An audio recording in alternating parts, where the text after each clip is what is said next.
Writing an email.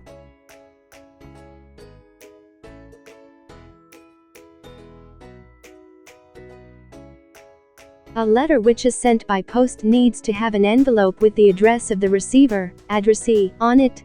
You also need to give the date and your own address in the letter, and follow a certain format.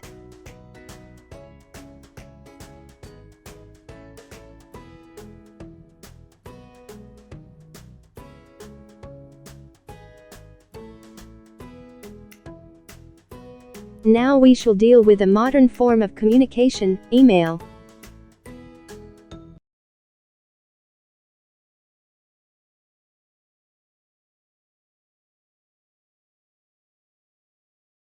Let us look at the differences.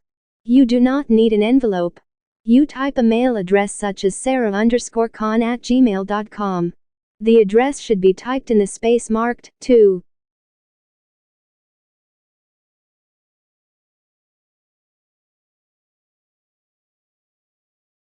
Your own address, the date, and time when the mail is sent are given automatically by the computer, and need not be written separately.